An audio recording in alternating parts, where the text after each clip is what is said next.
sou a Lilian e hoje nós vamos falar mais algumas palavras-chave que vão nos ajudar a nos aprofundar no contexto da Bíblia, naquele período histórico, vão nos ajudar a compreender um pouco mais sobre esses textos sagrados.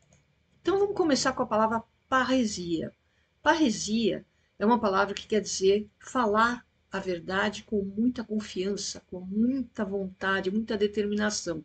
Era assim que os apóstolos de Cristo eram vistos pelas comunidades. Eles falavam com a força do Espírito Santo.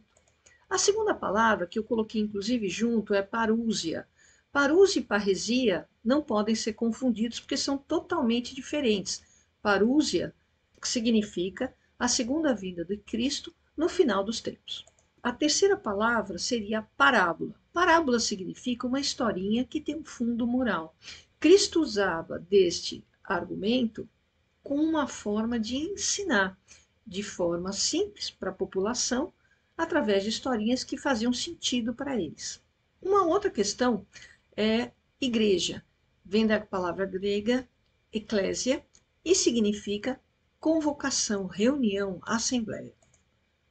Diácono é uma palavra que significa aquele que serve, aquele que ajuda.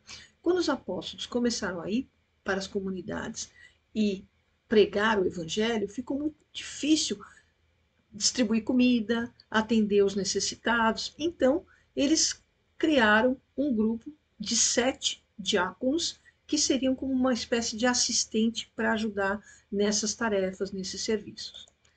A outra questão seria preceito. Muitas vezes fala, porque o preceito é uma norma, uma regra.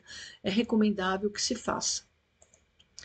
Didaquê. Didaquê significa instrução, doutrina.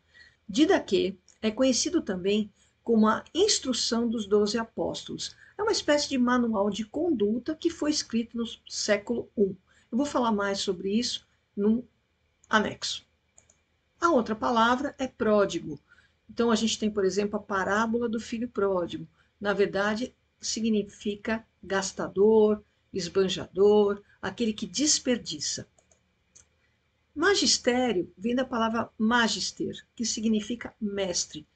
Portanto, o magistério da igreja é de ordem divina e eles compreendem e interpretam os ensinamentos de Cristo da melhor forma que eles possam transmitir para a gente.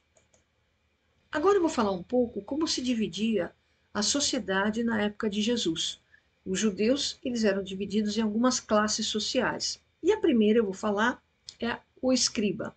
Os escribas eram doutores da lei, profundos conhecedores da cultura judaica, dos ritos, e eles eram muito bem quistos, eles eram muito bem considerados por conta dessa sabedoria.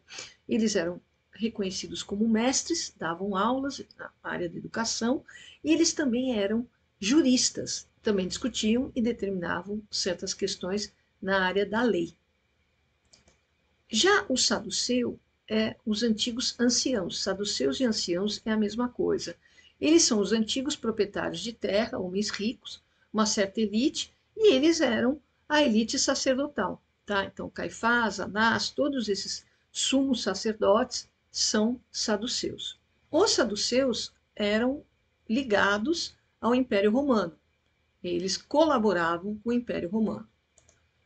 Já os fariseus vêm de um grupo de pessoas comerciantes, leigos, artesãos, que tinham muito respeito, eram religiosos, conservadores, mas não gostavam do Império Romano.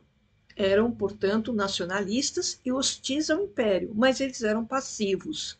Eles não eram terroristas, eles não queriam briga. Eles eram passivos, mas não gostavam da dominação romana. Se davam muito bem com os saduceus, mas eles também não queriam aquela coisa dos escribas, que só podia louvar a Deus no Templo de Jerusalém, por exemplo. Foram eles que inventaram as sinagogas. Então, em cada cidadezinha, você tinha uma sinagoga onde vocês se reuniam e podiam falar sobre as coisas políticas, falar sobre as coisas religiosas. Isso foi uma invenção do fariseu. Não precisava ir no prestar culto só no templo de Jerusalém. Então, esses três, basicamente, são as classes dominantes, e numa próxima palavras-chave, eu também vou mostrar outras classes sociais que aparecem, mas essas três classes são muito importantes e aparecem o tempo todo: escribas, saduceus e fariseus. Tá bom, gente? Até o próximo encontro. Até lá. Obrigada por chegar até aqui. Se gostou, deixe seu like, se inscreva no canal, escreva seus comentários, dúvidas e sugestões. E até o próximo encontro.